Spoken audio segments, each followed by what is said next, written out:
इश्क करने के लिए लाहौर से अच्छी जगह कोई नहीं। कोठे पर खड़ा कोई लड़का खिड़की में झुकी हुई किसी लड़की की हथेली मसल देता है। एक आवाज आती है, बाबू एक कटोरी दाल भिजवा देना, ये बाहर से खाना खा कर आएंगे। ये राजेंद्र सिंह बेदी का लाहौर है। राजेंद्र सिंह बेदी अफसाना निगार, ड्रामा निगार, फिल्मसाज, हिदायतकार और पब्लिशर। Singh publishers limited. उन्होंने 1946 में निस्बत रोड पे पब्लिशिंग हाउस खोला। फसादात का ज़माना था, लेकिन बेदी तो लाहौर से इश्क करते थे। वो यहाँ पले बढ़े थे। उन्होंने यहाँ मोहब्बत करना सीखा, अफसाना लिखना सीखा। उन्हें यहाँ दोस्तों की जलवत मैसर आई। उन्होंने यहाँ इश्क किए, यही रहना चाहते थे। लेकिन उन्हें क्या इल्म था कि फसादात में सिंह पब्लिशर्स को लूट कर आग लगा दी जाएगी। यहाँ तो बेदी के ड्रामे 7 रंग छपे थे। तुर्गनीव की सहर होने तक और चीखौफ के माई लाइफ का तर्जुमा छपा था। बेदी को लाहौर छोड़ना पड़ा। वो लाहौर जहां दाना और दाम छपा, ग्रहण छपा। वो लाहौर जहां इन्हें पहली बार पता चला कि किताब की रॉयल्टी भी होती है। और वो एहतजाज करने के लिए पब्लिशर नज़ीर के पास पहुंचे। रॉयल्टी मिल गई और नज़ीर से दोस्ती भी हो गई। ये वो लाहौर था, राजेंद्र सिंह बेदी का लाहौर, जहां उनके सिख वालिद, उनकी बीमार माँ जो कि एक ब्राह्मण थी और बिस्तर पर पड़ी थी, उनके लिए किराए पर किताबें लाते और अफसाना सुनाया करते थे। सब बच्चे घंटों वो कहानियाँ सुनते, अफसाने सुनते। राजेंद्र सिंह बेदी ने वहीं से तो अफसाना लिखना सीखा। ये वो लाहौर था जहाँ डीएवी कॉलेज से उन्होंने इंटर किया और माँ के मरने के बाद पोस्ट ऑफिस में क्लर्क भर्ती हो गए।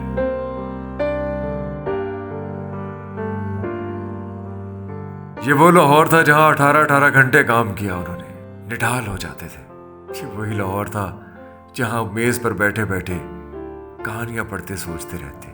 और ऐसे ही एक दिन जब काम करने के दौरान कोई कहानी सोच रहे थे, किसी को मनी ऑर्डर की रसीद काट दी और पैसे वसूल करना भूल गए। पूरे 100 रुपए वसूल करना भूल गए। शाम को हिसाब हुआ तो हाथ पांव फूल गए। एक एक पते पर पहुंचे, एक एक दरवाजा खटखटाया और बिलाखिर उस शख्स तक पहुंच गए जो 100 रुपए देने भूल गया था। उस शख्स ने कहा, सरदार जी आपके तो सारा दिन ही लगता है 12 बजे रहती।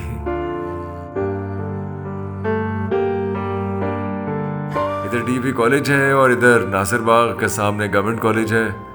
ये बस स्टॉप है जहां कभी राजेंद्र सिंह बेदी फिरा करते थे, आया जाया करते थे, इस कॉलेज में उस कॉलेज में।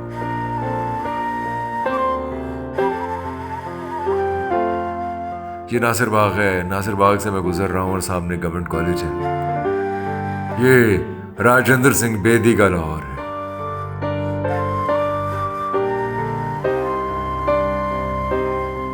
यहाँ राजेंद्र सिंह बेदी ने हालात के जबर को खंदा पेशानी से कबूल किया। गुर्बत देखी, अफलास देखी, भूख देखी, लेकिन कभी शिकवा नहीं किया। इस शहर से मोहब्बत की, इस शहर की खाक को अपनी आंखों से लगाया। हमेशा बेदी की आंखों में जहानत की गहरी होती लकीर, उनके नक़ूश में सरायत संजीदगी से मिलती है तो यूं लगता है जैसे हवादिस ज़माना एक मकाम पर कहीं ठहर गए हो। हसास तो ऐसे थे कि बचपन में घर की खिड़की से एक सिख का मुसलमानों के हाथों कत्ल होते देखा तो आवाज़ ही साथ छोड़ गई। चीखना चाहते थे, चिल्लाना चाहते थे, लेकिन क़ुव्वत गोयाई ही चली गई। ये वाक़या इन्हीं गलियों का है जहाँ से मैं गुजर रहा हूँ। ये खुस्सों की मार्केट है, यहाँ खुस्से बनते हैं, अनवाउ अक़साम के खुस्से। मलका तरन्नुम नूरजहां का घर भी यहीं कहीं है। वो यहीं कहीं रहा करती थी कसूर से आने के बाद। ये रहा, ये है वो घर, बंद पड़ा है। किसी ज़माने में बहुत आलीशान हुआ करता था। इसकी छतें गिर गई हैं। गवर्नमेंट ऑफ पाकिस्तान ने तख्ती लगा दी है। मलका तरन्नुम नूरजहां कब से कब तक यहाँ रहीं। दरअसल रहने के काबिल नहीं रहा। इसके पिछवाड़े में कहीं बिलियर्ड खेली जाती है। यहाँ आप किसी भी गली से गुजर रहे हो, आपको तबला ठीक करने वाले, तबला बनाने वाले जा बजा मिलते हैं। एक काले से पत्थर से रगड़ रहे होते हैं तबले की ऊपरी सतह को और झूठी सच्ची कहानियां सुनाते हैं। काला घी के 4000 साल पुराना है। उसले दौर का 4000 साल पुराना है पत्थर है। कहते पत्थर चू पानी है, पत्थर वो पानी छड़ता है। दिखाओ मैं तुम दिखावा।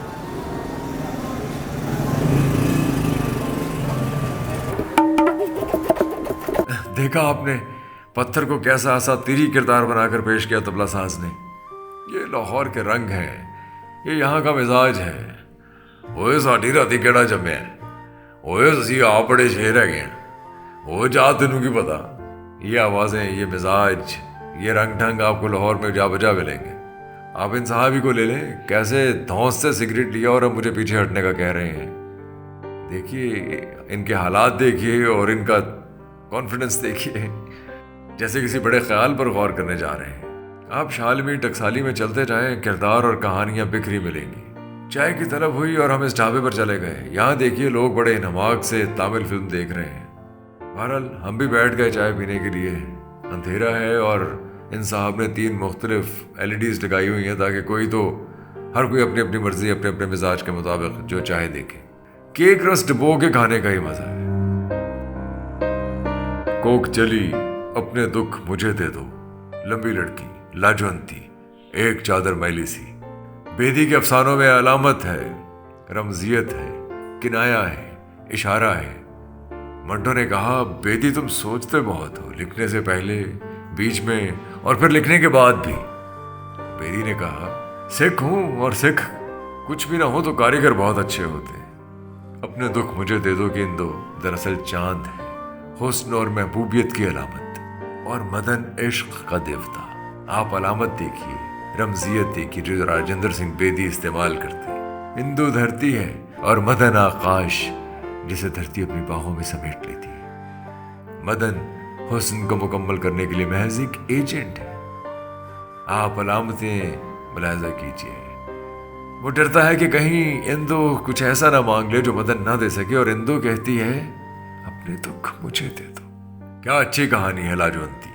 राजेंद्र तक़सीम हिंद में फसादात और उनके नतीजे में पैदा होने वाले किश्त खून से आगे जाते हैं, इंसानी नफ्सियात की गहराई में जाते हैं। लाजवंती का शौहर सुंदरलाल इसे पीटता है और फिर फसादात शुरू हो जाते हैं। फसादात में वो उठाई जाती है। सुंदरलाल ढूंढता है, उसके बारे में सोचता है कि लाजवंती कहाँ होगी, किस हाल में होगी, किसके पास होगी, और रज़ाकाराना तौर पे दूसरे मुग़वी औरतों को उनके घरों तक पहुंचाने का काम शुरू कर देता है। और फिर एक दिन लाजवंती भी मिल जाती है और राजेंद्र कमाल कर देते हैं। अब सुंदरलाल अपनी बीवी को बीवी नहीं देवी समझना शुरू कर देता है। उसके लिए वो बीवी नहीं है, देवी है। उसे मारना छोड़ देता है, बात बात पर डांटना छोड़ देता है। और लाजवंती कहती है, वो मारता नहीं था लेकिन मुझे उससे डर लगता था। तुम मुझे मारते थे लेकिन मुझे तुमसे डर नहीं लगता था सुंदर। राजेंद्र सिंह बेदी का एक अफसाना है वो बुढ़ा, जिसमें एक बूढ़ा शख्स सड़क पर चलती एक अल्लड़ सी लड़की को अपने हुस्न का एहसास दिला देता है। बस फिर क्या था, राजेंद्र हुस्न, हया, हैरत, हसरत और हलावत के ऐसे ऐसे दरबाज करते हैं कि नफ्सी और जमालियाती शऊर की गुत्थियां सुलझने लगती हैं। अफसाने का अख्ताम इसे और भी खूबसूरत बना देता है जब वो बुढ़ा फिर इशारतन सामने आ जाता है। एक चादर मैली सी, ऐसा शानदार नोवेल जिस पर भारत और पाकिस्तान दोनों में फिल्में बन चुकी। 2 वक्त की रोटी की खातिर रानो की एक ओबाश टांगे वाले से शादी हो जाती है जो कम से लड़कियों को वरगला कर चौधरियों के पास पहुंचा देता है और इनाम में शराब की बोतल हासिल कर लेता है। वो जावित्रियों की लड़की के साथ भी ऐसा ही करता है और जावित्री लड़की का बदला लेने के लिए उसकी गर्दन से खून चूस लेती है। रानो की शादी अपने देवर से हो जाती, उस देवर से जिसे बच्चों की तरह से पाला है। क्या किरदार है, क्या मंजर निगारी है, क्या फिक्रों की काट है। राजेंद्र सिंह बेदी के क्राफ्ट का कमाल है एक चादर मैली सी।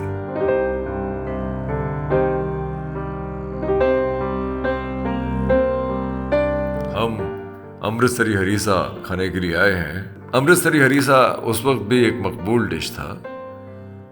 मटन के टुकड़े मुख्तलिफ दालों को देसी घी में तड़क कर पेश किए जाते हैं और तिल वाला कुलचा लुत्फ तो वाला कर देता है। जी चाहता है कि गरम गरम निकल जाए क्योंकि इसकी खुशबू इश्तिहा बढ़ा देती है, लेकिन ये बहुत ही गर्म होता है और अगर आपने 2-4 बार पहले नहीं खाया तो आपका तालू भी जल सकता है। राजेंद्र सिंह बेदी इन्हीं सड़कों पर घुमा करते थे, यहीं रहा करते थे कृष्ण चंद्र, मंटो और फैज के साथ। शुरू में मोहसिन लाहौरी के नाम से नज़्में और अफसाने लिखा करते थे। उन्होंने कृष्ण चंद्र के कहने पर पोस्ट ऑफिस की नौकरी छोड़ी तो लोग हैरान कि बेदी जैसा कम हिम्मत ये काम कैसे कर गया। पतरस बुखारी ने क्या कहलवा कर रेडियो पर ड्रामा लिखने का काम दिलवाया। हालांकि उनकी तालीम उस वक्त पूरी नहीं थी, लेकिन बहरहाल पतरस ने उन्हें प्रोड्यूसर समहाउ भर्ती करवा दिया। बेदी साहब के दिन फिर गए और फिर तकसीम हुई। बेदी साहब भारत चले गए। भारत जाकर मिर्जा गालिब, देवदास, मधुमती, अनुपमा, बड़ी बहन जैसी मशहूर फिल्मों के मकालमे लिखे। खुद भी फिल्में डायरेक्ट की। लाहौर वापस आना चाहते थे। हर आने जाने वाले से लाहौर के बारे में पूछते। एक टीवी इंटरव्यू में लाहौर का जिक्र चढ़ा तो फूट फूट कर रोने लगे। उन्होंने तो 1946 में सिंह पब्लिशर्स लिमिटेड बनाया था, यहाँ सामने निस्बत रोड पे। लाहौर छोड़ने का कोई इरादा होता तो निस्बत रोड पे सरमायाकारी करते ही क्यों। वो लाहौर से जाना ही नहीं चाहते थे। वो अपने महबूब शहर को छोड़ना ही नहीं चाहते थे। राजेंद्र सिंह बेदी। हम जा रहे हैं एक शानदार तंजनिगार कन्हैया लाल कपूर की तलाश में, जो लाहौर छोड़ गए थे मजबूरन, दिल पर पत्थर रखकर। वो लाहौर तो छोड़ गए, लेकिन जाकर हिंदुस्तान में किसी आबो गया जगह मोगा में बस गए। किसी ने पूछा, लाहौर छोड़कर आप मुंबई क्यों नहीं चले गए, कलकत्ता क्यों नहीं चले गए, दिल्ली क्यों नहीं चले गए? तो कन्हैया कहने लगे, हिंदुस्तान में जब कोई लाहौर बसेगा तो वहां चले जाएंगे, कहीं और क्या जाए। लाहौर वापस आना चाहते थे लेकिन वापस नहीं आ सके। क्यों नहीं आ सके? हम कन्हैया लाल कपूर की लाहौर के लिए मोहब्बत को एक्सप्लोर करेंगे, कन्हैया लाल कपूर को एक्सप्लोर करेंगे, उनका तंज एक्सप्लोर करेंगे, कहानियाँ एक्सप्लोर करेंगे, उनका तनकीद एक्सप्लोर करेंगे। अगर आपके पास कोई सवाल है, अगर आप कोई कमेंट करना चाहते हैं, अगर आप कोई राय देना चाहते हैं तो सर आंखों पर हम जवाब देंगे। आपके कमेंट हमारे लिए लाइट हाउस का काम करते हैं।